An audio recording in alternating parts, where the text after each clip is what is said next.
The morning air was thick with July heat, even though it was barely past 8. The courthouse on South Lawrence Street sat beneath a low gray sky, the kind that hung heavy but never quite broke into rain. Margaret Evans paused on the sidewalk, just before the front steps, adjusting the strap of her worn leather bag. She'd carried that same bag through 3 decades of home visits, social services conferences, and grief counseling sessions, a quiet badge of a life spent in service to others. The courthouse looked the same as it had the last time she'd been inside: solid, aging brick, tall columns, and a rusted flagpole that still somehow managed to squeak when the wind caught it. Montgomery had changed, of course, more coffee shops, more condos creeping up the edges, but inside this building, the rhythm remained unchanged. Court was court. Rules were rules. And reputations, for better or worse, stuck. Margaret stepped through the double doors and into the familiar hum of whispered conversations, rubber soles on tile, and the distant echo of someone being called to testify.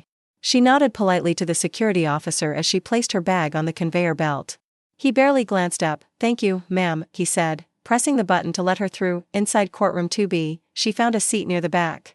No one paid her much attention.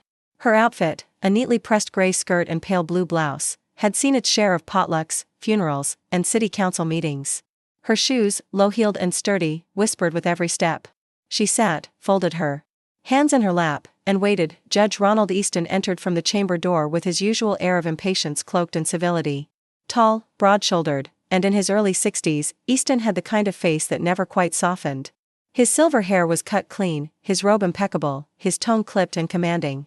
He scanned the courtroom as he took his seat, nodding briefly to the bailiff before tapping the gavel once. "Let's keep things moving," he said. "First case." Margaret listened as a young man in an oversized suit fumbled through a plea deal. The defendant, barely 20, looked down at his hands the entire time. The judge's voice was terse, efficient, with just enough condescension to remind everyone who owned the room. After 2 more cases, one involving a landlord dispute, the other a traffic violation, the courtroom thinned slightly. It was then that Judge Easton glanced toward the back. Margaret met his eyes, just for a second. He leaned toward the bailiff and muttered something with a smirk, barely disguising it. Margaret couldn't hear the words, but the timing was unmistakable. A soft ripple of amusement passed between the 2 men.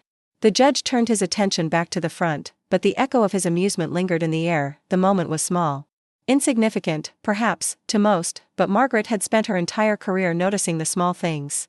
The wince in a child's eye before they spoke. The hesitation in a mother's voice when asked about her son. The way power often revealed itself not through shouting, but through silence. She looked down at her hands again. The envelope rested on her lap, thick and official. The seal of the National Civic Trust shimmered faintly beneath the fluorescent lights. Inside was a signed letter, personally addressed to Judge Ronald Easton, informing him that he had been selected, anonymously and unanimously, for a $1 million grant to pilot a community-centered judicial reform initiative in Montgomery. The irony wasn't lost on her. He had been chosen for his measurable impact, his commitment to fairness, and his community trust ratings, all things that had been compiled and voted on without ever meeting him in person. Margaret had volunteered to deliver the letter in person when the regional coordinator asked. Not because she wanted recognition, but because she believed in closure. She waited as the last case was called. A woman disputing a parking fine. The hearing was short. The judge, visibly impatient, dismissed it within minutes. "Anything else on the docket?" he asked, glancing toward the bailiff. "No, Your Honor."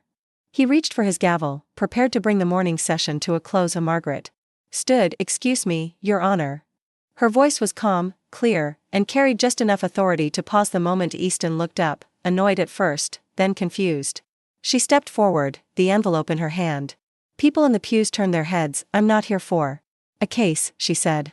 "I'm here on behalf of the National Civic Trust." The silence in the room was sudden and complete. She walked toward the bench, her steps steady. The judge squinted slightly, as if trying to recall her face. "This is for you," she said, holding out the envelope. "It's official. You've been selected to receive a grant for $1 million. It's for your courtroom, and the people who pass through it." She didn't smile. She didn't need to. The judge took the envelope with a stiff hand. He looked at her now not with amusement, but with uncertainty, and something else, too. Something closer to discomfort. She turned without another word and walked back to her seat. The courtroom stayed quiet, because in Montgomery, where clothes often speak before voices do, Margaret Evans had just rewritten the conversation. Judge Ronald Easton didn't move for several seconds. The courtroom, now in an awkward freeze, felt almost staged, like everyone was waiting for someone to call "cut." But no one did. Margaret Evans had returned to her seat. The letter, bearing the grant, was in his hands. And all Easton could do was stare at the envelope like it had bitten him. "All rise," the bailiff finally said, his voice uncertain. The sparse crowd stood as the judge rose. But instead of his usual firm gait back to chambers, he moved slower, mechanical, distracted, glancing back once at Margaret before disappearing behind the oak-paneled door. The moment he was gone, a low tide of whispers began to rise. Margaret remained seated for a moment, feeling the warm weight of eyes land on her from all corners. She wasn't a stranger in Montgomery, but few people knew her face anymore. Since retirement, she'd let her public presence fade, purposefully so. Community dinners, yes. Book drives, sure. But no speeches, no boards, no interviews. She stood, adjusted her bag on her shoulder, and made her way out into the hallway. It was cooler there.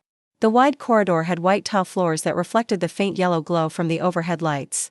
She could hear the muted shuffle of feet, the clinking of a vending machine being restocked nearby, and the rustle of someone flipping through a manila folder down the hall. "Ma'am?" She turned to see the judge's assistant, a woman in her early 30s, dark blazer, tablet in hand. "Judge Easton would like to speak with you in chambers, if you have a moment." Margaret gave a polite nod. "Of course." The assistant led her through a side door that Margaret remembered well from years ago, the same hallway she'd once walked with a scared teenager who couldn't look anyone in the eye, and later with a grieving mother after an adoption hearing. The chambers were clean, leather-bound, and colder than the rest of the building. A dark wood desk sat in the center, stacked with files. Bookshelves lined the walls, law journals, court records, even a few biographies. There was no personal touch in sight. Easton stood by the window, envelope still unopened. "You didn't need to make a scene," he said, not turning. Margaret smiled faintly. "Wasn't a scene.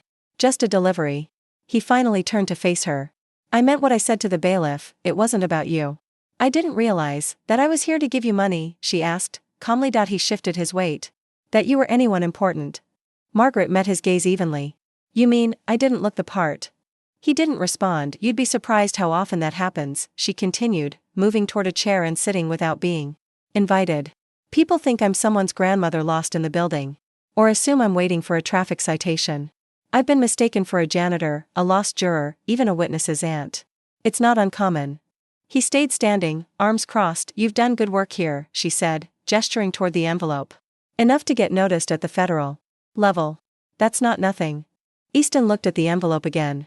"I don't know if I deserve it." "I'm not here to debate merit," Margaret said, her voice soft but direct. "I'm here because the decision was made. What you do with it, how you use it, is what matters now." He studied her for a moment, then sat behind his desk. His eyes softened, just slightly. "You were a social worker, weren't you? For 35 years. You're not still?" "I retired 4 years ago. But I still sit in rooms like this, when it counts." He opened the envelope slowly, sliding out the heavy cream-colored letter. His eyes scanned it in silence. Margaret watched him absorb the wording, the congratulatory formality, the grant's terms, the subtle praise laced with bureaucratic precision. His lips pressed into a thin line. "This says the funds are conditional. Based on a pilot program. Design I submit within 90 days. She nodded. "Correct. It has to include public participation, transparency metrics, and reintegration pathways for nonviolent offenders. You have full control over the design." He looked at her, wary. "And you're what, my handler now?" "I'm your contact. And your shadow, if needed." He gave a dry chuckle. "Great." A knock on the chamber door interrupted them. The assistant poked her head in. "Judge, you have a meeting with the city liaison. At 10. "Push it," he said, not taking his eyes off Margaret. The door closed again. Margaret stood. "I'll let you get back to your day. You'll find all the grant details in the folder behind the letter. My number's in there too." Easton watched her walk toward the door. "Margaret," he said suddenly. She paused. "I was out of line earlier." She turned to face him. "You were."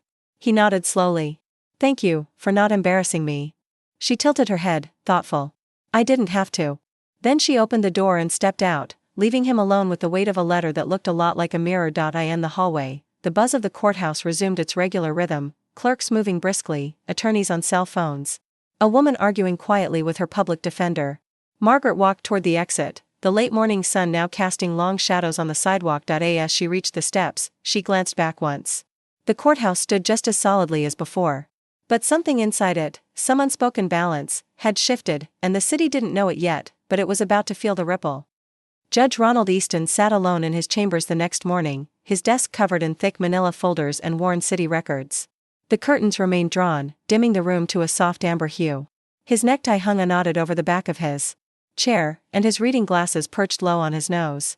A yellow legal pad lay in front of him, filled with crossed-out ideas and half-sketched concepts that he had read Margaret's name 3 times in the grant paperwork. Once in the contact section. Again in the delivered by line. And once, scribbled in a short handwritten note from the Civic Trust director that read, "You'll find Margaret Evans understands your courthouse better than anyone still walking its halls. Listen when she speaks." Most don't. He leaned back and sighed. There was something unsettling about being held accountable by someone who never raised their voice.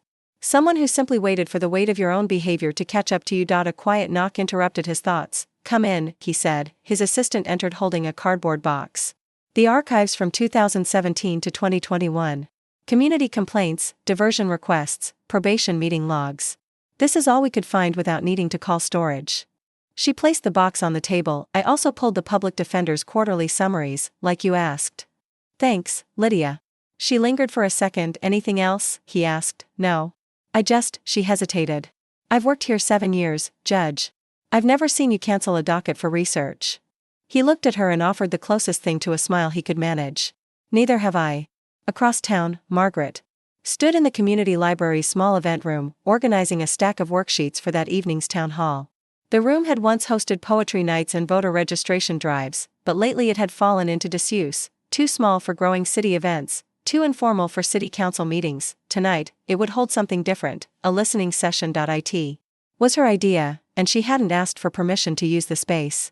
She simply called in a favor from Carol, the head librarian, who still remembered when Margaret helped her through her divorce 10 years earlier. A whiteboard near the front of the room read, "What does fairness look like in our courtrooms?" Below it, she had written 3 simple rules: speak honestly, listen fully, no titles needed. At 6 p.m., the first people began arriving. A man in a construction vest. A young mother with a toddler on her hip. 2 women from the housing rights group. By 6:20, there were 24 people seated. No camera crews. No elected officials. No judge. Margaret didn't expect Easton to come. She hadn't invited him, but that didn't mean his presence wasn't felt. She began with a story. Not her own, but one she had permission to tell, about a teenage boy sentenced to 6 months of probation for stealing a bike, and how that single decision had derailed his high school graduation, his job at the auto shop, and, eventually, his housing. She didn't name the judge, she didn't have to. Then the room began to fill with voices, slow at first, then faster. People talked about court dates postponed without notice. About language barriers. About the way clothes determined how people were treated. One man described being asked whether he could even read the summons letter. A woman said she was charged court fees for a case she won. Margaret took notes, but mostly she listened. Not because she needed data, she already had plenty, but because listening was, in itself, a kind of justice. Judge Easton sat in his car in the library parking lot that night, engine off, windows cracked. He had driven there without planning to. He'd typed the address into his GPS and ended up parked under a flickering street lamp, watching silhouettes shift behind the library's tinted windows. He didn't get out of the car. Didn't walk in, but he stayed, and when the session ended and people began trickling out into the humid night air, he sat lower in his seat. He saw Margaret standing by the door, thanking each person with a nod or a brief word. Her face didn't change much, composed, but open. Her expression belonged to someone who had seen more than she ever said out loud. When the parking lot emptied, Easton finally started the engine and drove away. 2 days later, Margaret received a call. Unknown number. She answered, "Ms. Evans. This is Judge Easton." There was a pause on both ends. "I've been reviewing the Civic Trust requirements," he continued. "And I think I need help shaping the pilot. It needs to be more than a checklist." She waited, giving him room to continue. "I'd like to request a community liaison. I'd like that to be you." Her voice stayed steady. "Not a handler?" "No," he replied, quietly. "A voice I didn't hear soon enough." She nodded once, even though he couldn't see her. "I'll send over my terms," she said. "And you'll send yours? We'll build from the overlap." "Agreed." He paused again, then added, "And Margaret, thank you for showing up that day." "I didn't come to be seen," she said. "I came to see what needed changing." That night, Margaret walked the familiar sidewalk past the courthouse steps. The bricks beneath her feet were cracked in places, roots from nearby trees pushing their way through. Change always came that way, slow, inevitable, patient. She thought about how power sometimes hides in robes and sometimes in silence, and how, occasionally, it takes a simple, ordinary woman, wearing the same clothes she's worn 100 times, to remind a city what justice could actually look like, not polished. Not loud, but undeniable. The next Tuesday morning, the judge's chambers held a strange new silence, not the usual judicial stillness that preceded a ruling, but something quieter, more uncertain. For the first time in over a decade, Judge Ronald Easton wasn't presiding over a courtroom on a Tuesday. He was at his desk, not in his robe, wearing a button-down shirt without a tie, facing a woman with a legal pad and 3 decades of street-level experience. Margaret sat across from him, legs crossed at the ankle, notepad open. She had already written the date and a short title at the top of the page, Reform Pilot, Ground Notes. "Let's be clear from the start," she said, her voice calm but steady. "This is not a public relations project. I won't rubber stamp something designed to make headlines but leave the process untouched." Easton didn't flinch. "Understood. And I'll want full transparency on every expenditure. The community has a right to know where this money goes." He nodded. "Agreed." They sat in silence for a beat. Then he added, "I've reviewed the Civic Trust's pilot parameters. There are 3 major components: improved access, reduced sentencing bias, and public accountability." Margaret raised an eyebrow. "And which of those do you actually want to tackle?" He paused, folding his hands. "All 3. But we need to start with access. Half the people who come through my courtroom don't even understand the process." "That's a start," she said. "What about your colleagues?" "You mean their cooperation?" "I mean their resistance." Easton leaned back, his expression hardening slightly. "Some will be suspicious. 1 or 2 will try to bury it before it even starts. Reform gets lip service, not support." Margaret jotted a short note, "Then we won't ask for their permission. We'll start small. Quietly. The courtroom is yours. That gives us jurisdiction. The rest, we earn."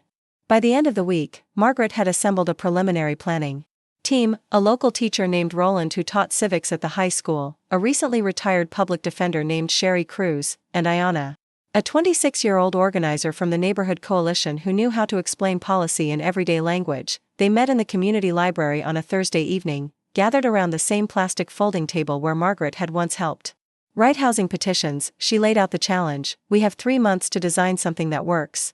Not perfectly, but functionally. Something real people can use and understand." Ayanna leaned forward. "What kind of support are we getting from the judge?" Margaret smiled faintly. "He's given us room. Not backing. Not yet." Sherry scoffed. "So, same as always." "No," Margaret said. "This time, he can't walk away. The money has his name on it. The letter was public." Roland spoke up. "We could pilot a courtroom guide, a person, not a pamphlet. Someone who explains what to expect before each hearing. Most folks walk into that room blind." Ayanna nodded. "Like a courtroom liaison. Community side." "Exactly." Sherry added, "And what about diversion? These probation hearings, they're bottlenecks. Kids lose jobs waiting for reviews." Margaret tapped her pen thoughtfully. "A new diversion process is ambitious. We'd need metrics. Agreements from prosecutors. But maybe we design it anyway. Even if it doesn't get implemented?" Ayanna asked, "Especially if it doesn't. Then the failure isn't ours. It's theirs." News of the pilot spread slowly at first, then began to ripple through Montgomery's legal and civic networks. The Advertiser ran a cautious piece: "Judge Easton announces Justice Reform Project," with quotes from a brief press release that made no mention of Margaret or the courtroom incident. The community, however, told a different story. Church bulletin boards featured grainy photos of Margaret handing the envelope to Easton. A local radio caller described the moment as divine timing. At the farmer's market, someone handed her a free loaf of cornbread and simply said, "About time someone handed him something real." Margaret thanked them all, but said little. She knew not all reactions would be warm. At the courthouse, murmurs turned into whispers behind closed doors. Judge Kenneth DeWitt, who'd held a bench down the hall for 19 years, stopped Easton outside chambers. "You starting to lose your footing, Ron?" he asked, half joking. "Letting the community write your courtroom policy?" Easton smiled thinly. "I'm just taking them seriously. You think they'll respect you after this?" "I think they'll finally see me.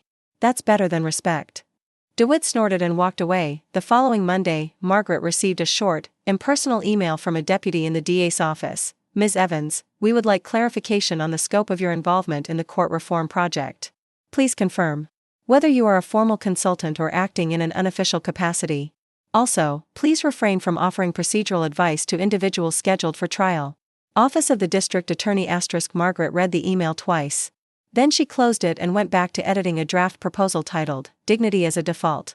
Rebuilding trust in local justice. That evening, she called Easton. They're feeling it, she said. The pressure? The shift. He didn't ask for details. He didn't have to. Then we're doing something right, he said. The town meeting was scheduled for 6:30 p.m., but by 6:10 the chairs were already half filled. The room wasn't at the library this time, it was the community center near Jackson and 4th, a space often used for homeowner association disputes. And church bingo nights. Fluorescent lights buzzed overhead. A poster on the wall read, "Courtroom Transparency, Public Input Session." It was the third such meeting in 2 weeks, and word had spread beyond Montgomery's tight-knit reform circles. Some faces were familiar: Roland, Ayanna, the housing rights volunteers. But tonight, there were others too. Sharply dressed. Less relaxed. A little too quiet. Margaret noticed it immediately. She'd spent a career reading rooms before anyone spoke. Sherry, seated next to her at the front table, whispered, "We've got visitors." Margaret offered only a nod. "Let's hear them." The meeting began with a brief update. Roland presented slides about the courtroom liaison concept. Ayanna introduced a pilot survey being developed for courtroom participants. Margaret, as always, said the least. Her role had become the quiet constant, the presence that steadied the room, but 20 minutes in, the energy shifted. A man stood abruptly near the back. He wore a navy suit and a pin that identified him as a member of the county's Civic Oversight Committee, an appointed body, not elected. "Excuse me," he said. "I have a question for Ms. Evans." Margaret looked up. "Go ahead.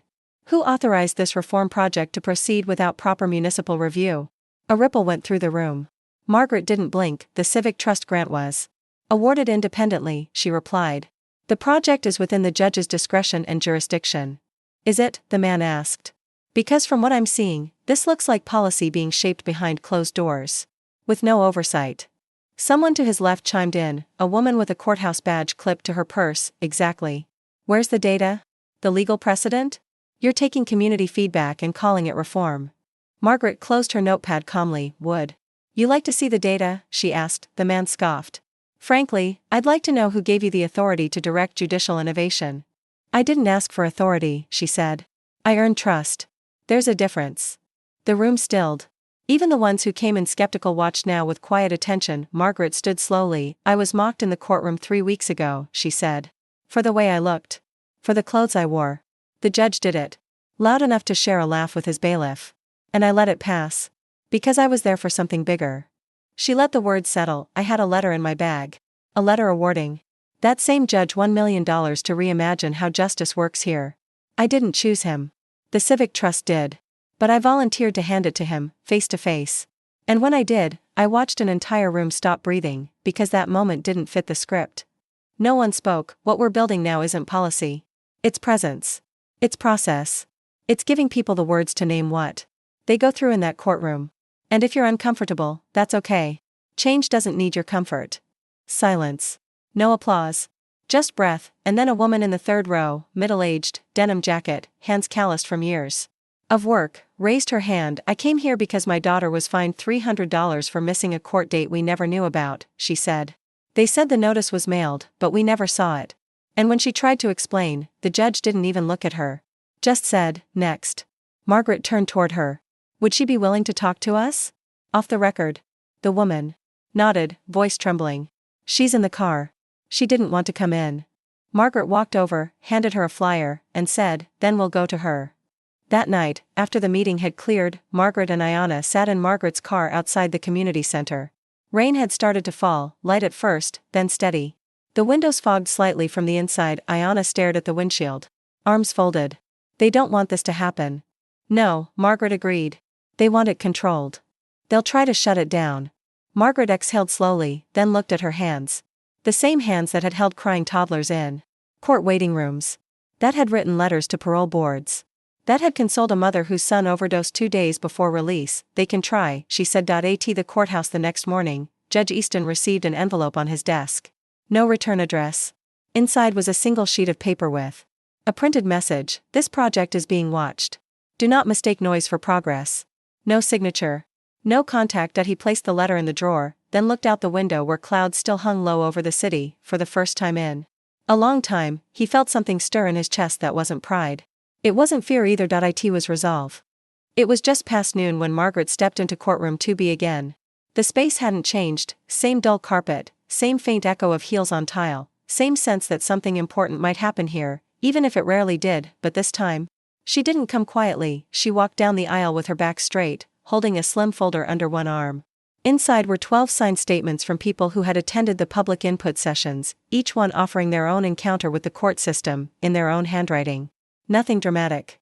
Just the truth. Judge Easton was mid-session. A child custody hearing, tense, emotional. Margaret didn't interrupt. She sat and waited, just as she had that first day. When the hearing ended and the parties left, Easton noticed her and gestured slightly with his hand. An unspoken question. Margaret responded with a look that said, yes. Now. He nodded once, then stood. Court is in recess for 15 minutes, he announced, voice sharp. In chambers. He poured 2 cups of coffee and handed her one. She didn't sit. I want to submit these for review, she said, offering the folder. They're first-hand accounts from residents who interacted with the court in the last 18 months. Names are redacted where requested. Easton took the folder and glanced through it. His face tightened. This wasn't part of the original plan. It is now. He closed the folder but didn't set it down. There's a difference between outreach and testimony. If these become official records, they can be challenged. They're not legal statements. They're evidence of lived experience. Easton walked to the window, back turned. Margaret, I need this pilot to work. And for that, I need structure. Not stories. That stung. She stepped forward. Stories are structure. That courtroom was built on them. It just only ever told one side. He turned, his eyes sharp now. I'm risking my reputation for this. You think that's easy? No. She said. I think it's necessary. You spent years at that bench with your eyes half closed. I'm asking you to open them fully. He was silent. She softened, just slightly. You asked me to help build something different. But different can't look like what we already had with new signage. There was a long pause. Then Easton set the folder down carefully. I'll read them, he said. All of them.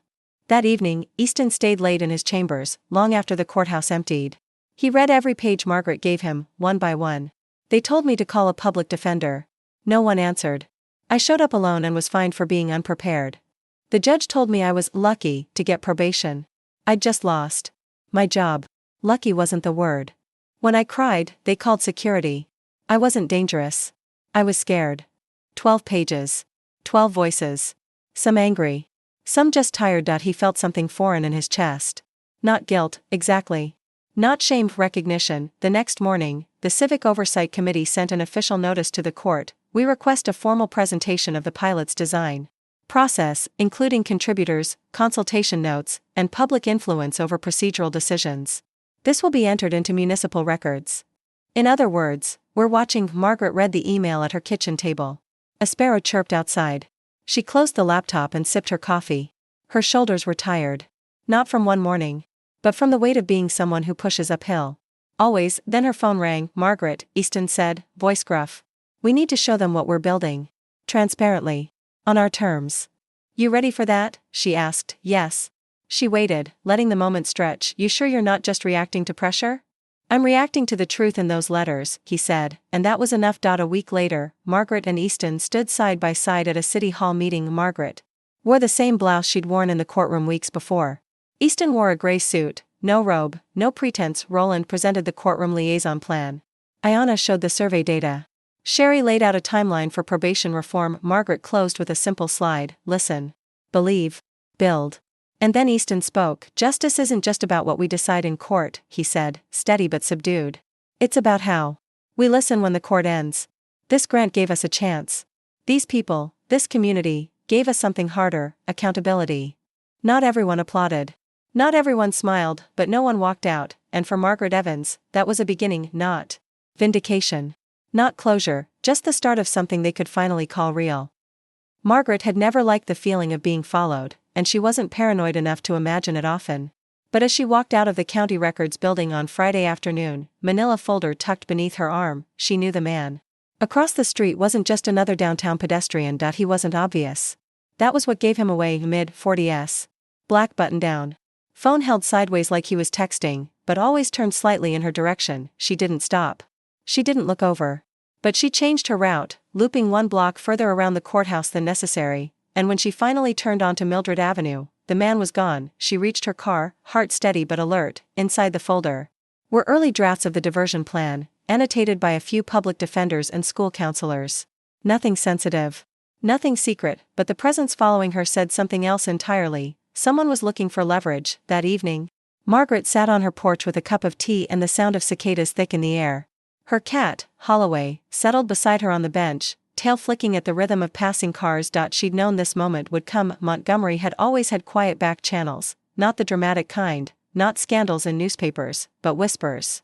At luncheons, soft calls to editors, questions about credibility from people who never asked them aloud. And Margaret? She had a file. One she never hid, but one she never talked about either. It was 1997. Back then, she was overseeing a foster case involving 3 siblings, 2 boys and a girl, ages 6 to 12. Their mother had been charged with neglect. The caseworker, at the time, was new, overwhelmed, and had flagged the wrong relative for kinship placement. Margaret had stepped in to fix it, but her decision, placing the children with their aunt, a hairdresser with no formal childcare background, had gone against departmental recommendations.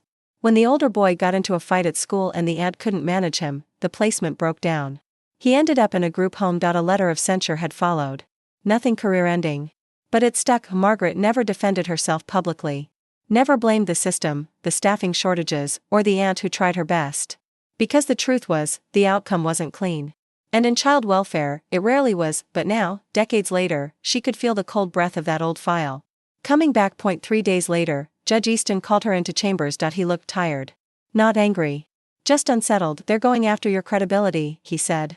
"There's talk of pulling you from the pilot." Formally. Who? She asked, though she already knew. Civic Oversight Committee. They sent a letter to the Civic Trust. Raised concerns about a past disciplinary mark in your record.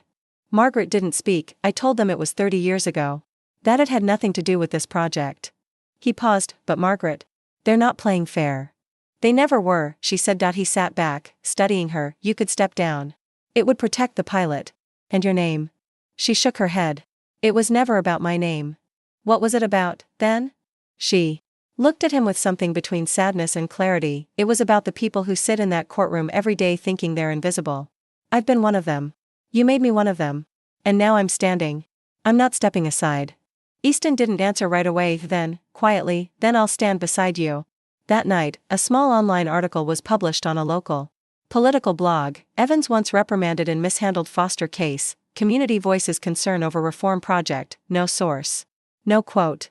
Just enough ink to seed doubt. Within hours, Margaret's inbox filled with questions. Some kind. Some not, but one email stood out. It was from Jonas, the boy from that foster case, now 35. "Ms. Evans, I saw the story. I want you to know I remember what you did. You fought for us. You listened when nobody else would. It didn't go perfect, I know that. But it wasn't on you. I still keep in touch with my sister. We're okay. Don't let them erase the parts that mattered." Jonas M. Margaret closed her eyes. That, more than any grant, more than any courtroom silence, was the moment that told her she was exactly where she needed to be. The next morning, she printed Jonas's email and slid it into the front of her notebook. Below it, she wrote a single sentence in ink: "Let them speak. I've lived louder." The official notice came folded into a cream-colored envelope bearing the Montgomery City seal. No warning. No signature. Just a typed sentence: "You are invited to appear before the Civic Oversight Committee regarding your role in the judicial reform pilot and any past ethical concerns." There was no request. No please. Just a cold summons wrapped in polite stationery. Margaret received hers on a Wednesday. Judge Easton's arrived the same day. The hearing was scheduled for Monday at 9 a.m., open to the public, streamed live on the city's government access channel. A calculated move. Not a trial.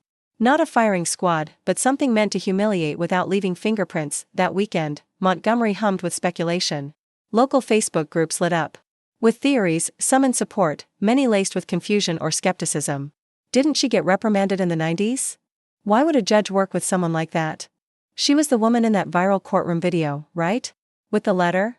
All I know is, my cousin got a fair hearing last month for the first time in years. Feels like they're trying to kill this reform project before it breathes. At the Saturday farmers market, Margaret bought apples and kale like usual, but felt the eyes. Some nodded respectfully. Some avoided her entirely. Carol, the librarian, stopped her at the stall. "They're trying to bury you." Margaret replied, "They should have tried before I started planting."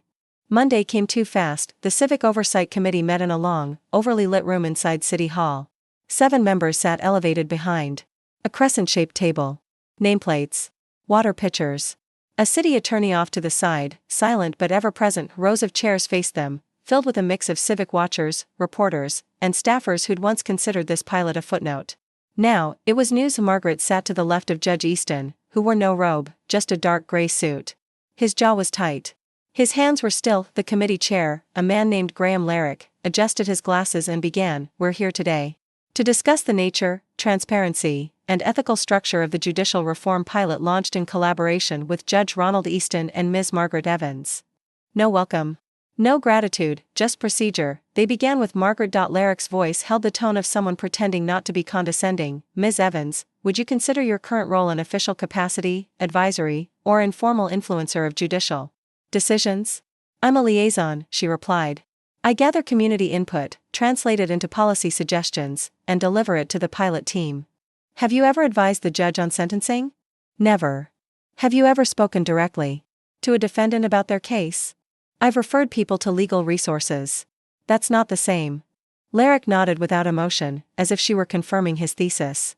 He reached for a different folder, one stamped with her name. "In 1997, you received a formal letter of censure from the state's Department of Human Services regarding a child placement that later failed."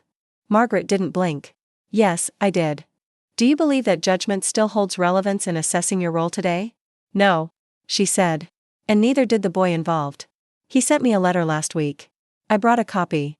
She pulled the folded page from her notebook and placed it on the table. Larrick hesitated, clearly caught off guard. "You'll find his words more relevant than mine," she said calmly. "Since he was the one affected. He didn't pick it up." "Then it was Easton's turn." "Judge," Larrick began, "at what point did you decide to align with Ms. Evans in the development of this program?"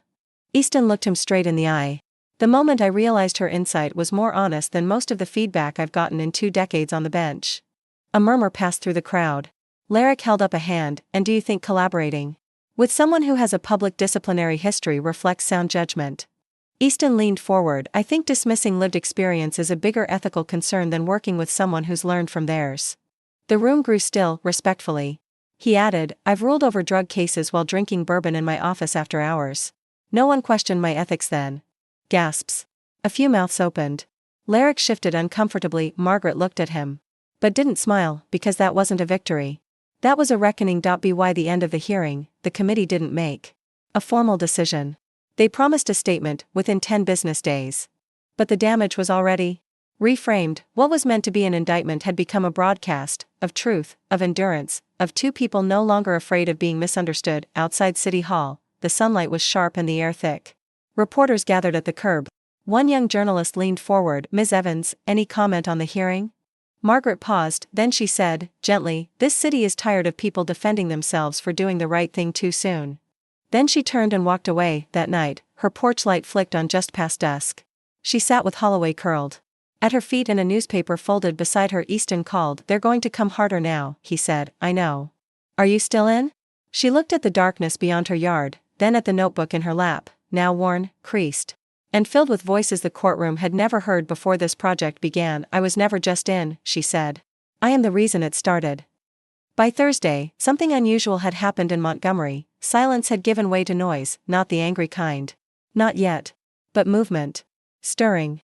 A visible shift. Flyers began appearing in cafes, churches, and grocery stores. "This courtroom belongs to all of U.S. Public Forum on Justice Reform, Monday at 6 p.m., hosted by local residents. No titles. No suits. Just stories. It wasn't Margaret's doing. Ayanna and Roland had organized it without asking. They knew better than to wait for permission. What had started as a working group was now something else entirely, a movement that no longer needed only her name to move forward. Margaret didn't need to lead it. But she knew she had to show up. Monday evening, the old gymnasium behind the community center filled before 6. Folding chairs scraped against the wooden floor. Someone had set up a mic and a scratchy speaker. The air was warm, sticky with anticipation. Margaret arrived quietly and took a seat in the second row. No clipboard. No talking points. At the front, Ayanna adjusted the mic. "We're here tonight not to argue, but to share what we know, what we've lived, and what we won't accept anymore." A man near the back raised his hand. He looked about 40, denim shirt, weathered face. "I've been in that courtroom 3 times, he said. "For the same charge, driving on a suspended license. I never once saw the judge look me in the eye. I always felt like I was interrupting something more important." There were nods. A woman followed. Then a high school student. then a legal aid worker. One by one, they stepped up and told their version of the same story, a system that processed, but never paused. A girl in her early 20s spoke softly. I walked in with my baby once, and the guard made me wait outside because strollers weren't allowed. I had no one to watch her. I missed my hearing. Got fined anyway. Ayanna looked to the back of the room. Anyone else want to speak? Margaret stood, she didn't head to the mic. She simply turned around. I remember when I first started as a social worker, a woman told me something I've never forgotten, she said. Justice, she said, is when someone in power doesn't need a reason to believe you. They just do. She looked around the room. That's not what this courthouse used to feel like. But I think it could. She sat down. Nothing dramatic. But something settled in the air, like a room slowly realizing it had outgrown its walls. Across town, Judge Easton sat in his kitchen, the radio tuned to the local broadcast of the forum. It crackled through poor reception but carried just enough. He heard Ayanna's voice. He heard Margaret's. He didn't need to be there. Not physically. Because something larger than him had taken shape. Still, he felt the weight of it. The cost of it, because that morning, he'd received another letter. Judge Easton, this is an official notice that your courtroom's budget for discretionary programming will be reevaluated pending completion of the pilot. Additional scrutiny may apply. Funding for courtroom personnel, overtime, and public engagement resources may be delayed. Montgomery Judicial Budgeting Office. It wasn't a shutdown. But it was the warning shot. Push further, and you'll feel the rest. He folded the letter and placed it beside his glass. Then he stood, walked to his living room, and pulled down a box from the shelf, old case files, handwritten notes from hearings no one remembered. At the bottom, beneath years of static, he found a worn folder labeled Community Feedback, Unsolicited. He opened it. Scanned the ink. One note caught him. You never looked up when I spoke. I don't think I'll ever forget that. The next morning, Easton walked into his chambers early. Margaret was already there, seated, a black coffee beside her. She slid a folder across the desk. Press is asking for a statement about the pilot. I drafted something. He opened it, eyes scanning the page. Margaret spoke without looking at him. They're going to come after the funding next. Then the personnel. Then probably us. He looked up. You ready? No, she said. But I'm not stepping back. Easton took a breath. Then I won't either. For a moment, they sat in silence. Then Easton said quietly, I've run this courtroom for 23 years. And for 22 of those, I thought dignity came from the bench. Margaret looked at him. It doesn't, he said. It comes from the people who walk in, knowing the odds are stacked and still telling the truth. She gave the faintest smile. Not warm. But real, and it was enough. That afternoon, a press release went out. Montgomery Judicial Reform Pilot continues despite budget threats. Judge Ronald Easton and Community Liaison Margaret Evans affirmed today that the pilot will proceed with full transparency and public engagement. We are not building something perfect, Evans stated, but we are building something honest. The courthouse felt different the next day. Not brighter. Not friendlier, but wider, like the room itself had grown to fit more than just law. Now it also had truth. And Margaret Evans, who once entered that room unseen and mocked, now walked its halls as if the floor remembered her footsteps, because it did. The email arrived on a Thursday at 8:42 a.m., not early enough to feel urgent, but just late enough to feel rehearsed.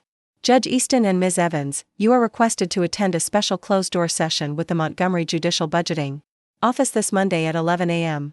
The committee seeks clarification regarding resource allocations under your reform pilot and potential overreach of authority in areas beyond judicial discretion. Attendance is expected. Office of Municipal Legal Affairs *. Margaret read it twice, then forwarded it to Easton with the subject line, they're tightening the net. His reply came 2 minutes later, then we widened the circle. They met at Easton's home that evening. His living room smelled faintly of dust and bourbon. Books lined the walls, mostly legal, some personal, and a jazz record played low in the background. I've been to budget meetings before, he said, settling into a chair. They don't want discussion. They want retreat. Margaret stayed standing, pacing slowly, arms crossed. Then we don't give them retreat. He looked up. What if they cut funding entirely? Then we'll finish this with no money and more people. What they don't understand is, once you let people speak, they don't go silent again. He watched her for a long moment. You think we can win this? She shook her head. I think winning was never the point.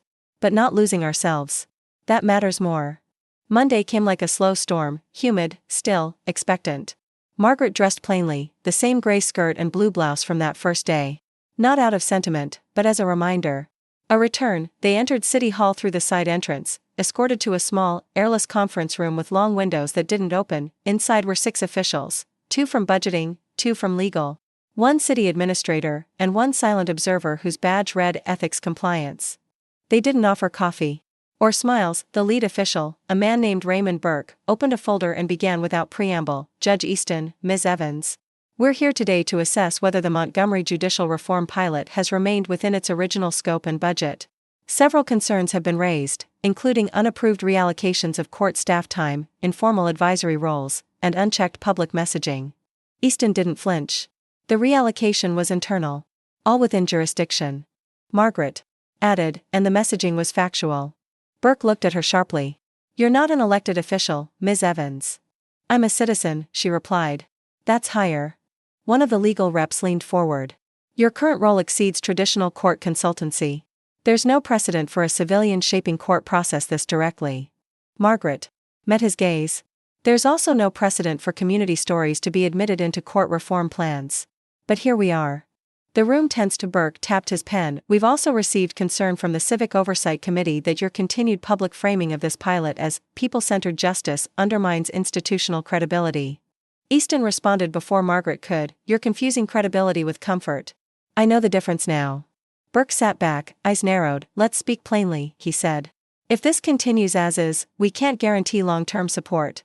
You'll lose discretionary funding, clerical assistance, and potentially face internal review. Margaret stood. Slowly. Calmly, here's what you'll never get back if you stop this, she said. The trust we're building. The belief, growing in this city, one person at a time, that the courtroom isn't a place you enter already defeated. She paused, then added, you can pull the money. You can threaten us. But if your biggest concern is that the public feels seen in a building they once feared, you're not protecting justice. You're protecting yourselves. Easton stayed seated. But his voice was steady, we're continuing. With or without you. Burke offered a tight smile. So be it. Outside. The wind had picked up. Leaves scattered across the courthouse steps as Margaret and Easton stood side by side. They're going to leak this, he said. She nodded. Let them. They'll twist it. Then we stay straight. He glanced over at her. I used to think justice was about how loud the gavel hit the desk. And now? Now I think it's about how still people sit when they finally feel safe. Margaret didn't reply, she just looked at the building before them, same bricks, same columns, same facade, but inside, a new shape had begun to form. It wouldn't show up in budget reports, but it would live in every person who sat in courtroom. 2B and realized they weren't just being judged, they were being heard. The case was scheduled quietly, like any other, a misdemeanor assault, barely a headline in a city used to heavier charges. But by the time Carlos McKee entered courtroom 2B at 9:03 a.m., every seat was filled. He was 19. Charged with punching a man outside a gas station on South Decatur Street. The man, white, 37, claimed Carlos had threatened him unprovoked. Carlos said the man had spat at his feet after calling him something he wouldn't repeat aloud. There were no security cameras. No video. Just 2 words, one young, black, soft-spoken. The other older, white, clean-cut. For decades in Montgomery, a case like that might have taken 8 minutes. Maybe less, but this time, something was different. Margaret sat in the second row again, same seat as that first morning. Except this time, she wasn't the story now. The room watched Easton, the courtroom liaison, a young woman named Kendra. Trained through the pilot's first outreach, stood quietly at Carlos's side before the hearing began, explaining the order of proceedings. She had met with him the day before, explained what to expect, walked him through the language he didn't understand. It was the pilot in motion. The idea in flesh and breath. The room had a hum. Tense. Alive. Judge Easton entered without his robe. A small but deliberate gesture. He stood at the bench. Cleared his throat. I will remind everyone present that this courtroom is not a stage. It is a civic space. Our duty here is not only legal, but ethical. He looked to Carlos. Mr. McKee. I understand you're represented by counsel? Carlos nodded. Yes, sir. His public defender rose, a woman named Lewis, sharp and calm. She'd worked with Margaret on earlier drafts of the court's transparency framework. We're requesting pretrial diversion, she said. My client national prios. He has held steady employment for 8 months, and we have a statement from his manager confirming his character and reliability.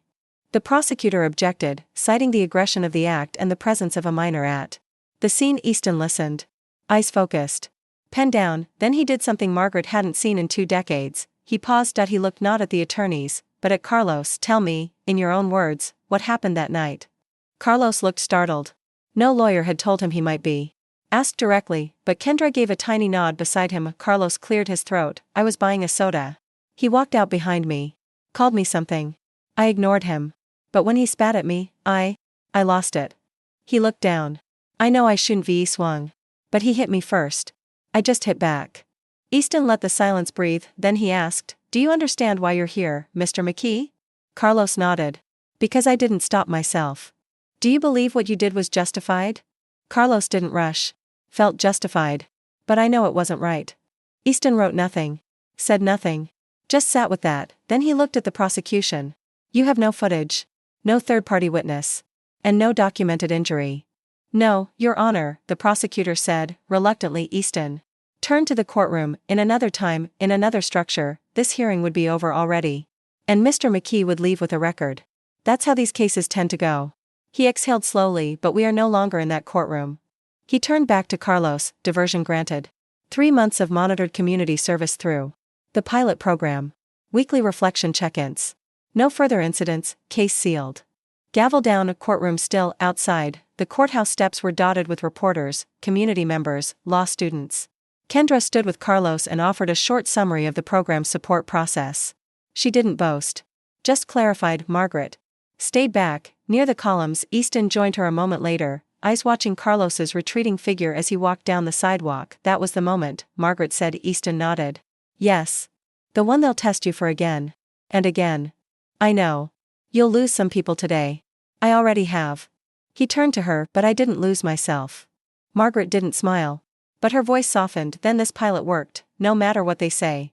That evening, the Civic Trust posted a brief statement on their website. Today, Montgomery's judicial reform pilot saw its first major test in open court. We applaud the use of community engagement, transparency, and proportional response in the McKee case. Integrity isn't built in policy. It's proven in practice. And beneath it, in smaller text, Grant Phase 2, approved. Margaret read the news at her kitchen table. No champagne. No headlines. Just one more morning where the system cracked. And let a little sunlight in, and she knew, that crack was the beginning. Not the win. But the way forward. The heat of late summer had begun to soften. By September, Montgomery's streets held a quieter rhythm, kids back in school, porch fans humming again, city workers sweeping dust from curbs. The courthouse stood where it always had, unchanged. In structure, but carrying a weight it hadn't known before. Inside courtroom 2B, the walls remained dull, the benches still creaked, and the air vents still rattled faintly when the building shifted. But the space felt different. You could see it in the way defendants looked up more often, instead of at the floor. In how Kendra, the courtroom liaison, met people at the door, not behind glass. In how Judge Easton paused after each sentence, as if measuring what power sounded like when it didn't shout, and in how Margaret, though no longer seated near the front, was still present. Not daily. Not loudly. But there, in the margins. Like scaffolding that holds weight from behind the wall, the final report to the Civic Trust was submitted on a Wednesday. It was 78 pages long, co-authored by Easton, Margaret, Ayanna, and Roland, with an appendix full of stories handwritten by courtroom participants, all anonymized, all given equal weight alongside legal charts and administrative data. It included an unusual note in the introduction: this document is incomplete by design. Because the work is. If you're reading this to measure success, you're asking the wrong question. Ask who feels safer. Ask who speaks louder now. That's your data. When Phase 2 funding was announced, a continuation of the grant, plus additional resources for rural outreach and school partnerships, no press conference was held. Margaret had requested it that way. We don't need spotlights, she told Easton. We need hands. Instead, they announced it with a small printed flyer posted in every municipal building: the reform continues. New structure, same goal. Justice, not just judgment. You're invited to help. One afternoon, weeks later, Margaret stood alone in the now empty community library event room. Tables folded, bulletin board half cleared. She was boxing up the last of the materials from the early meetings: index cards with messy writing, notes from volunteers, extra flyers that never got used. She came across one folded piece of paper she didn't remember. It had no name on it. Just 2 lines written in a child's handwriting: my mom said we don't belong in court. But the lady there smiled at her. It made my mom different that night. Margaret read it once, then she folded it carefully and tucked it into her bag. Judge Easton, for his part, continued presiding. But he wasn't the same. The courtroom still tested him. Not every decision landed cleanly. Not every hearing offered redemption. But he had grown into the discomfort, not away from it. And that, Margaret knew, was the only kind of change that meant anything. One afternoon, he found her in the hallway after court let out. "I'm not sure I deserve what this became," he said quietly. She shrugged. "It was never about deserving." "Then what?" "Deciding who you want to be once someone tells you the truth." He nodded. They stood for a moment in shared stillness, then Margaret looked out the window toward the sidewalk, where a young woman with a toddler balanced on her hip waited at the door. Her dress was plain, her shoulders tight. Margaret turned back to him. "Someone new's about to walk in. Make sure they don't need to earn your decency." Easton gave the faintest smile. "I will." Margaret left Montgomery 5 months later, not because she was tired, but because the work, for now, was holding without her hands on it. Ayanna had stepped into leadership. Kendra was training new liaisons. Easton had grown into his role without needing a mirror to check his reflection. She moved to a quieter place outside Selma, near her sister's family, with a view of tall grass and distant roads, but the story didn't end there. It kept walking through courtrooms where benches didn't tilt toward the powerful anymore. It echoed in community centers where folding chairs were no longer enough to hold the people who showed up, and it lived in the quiet knowledge that change doesn't always roar. Sometimes, it walks in wearing an old blouse, sits in the back of the room, and waits for its moment to speak.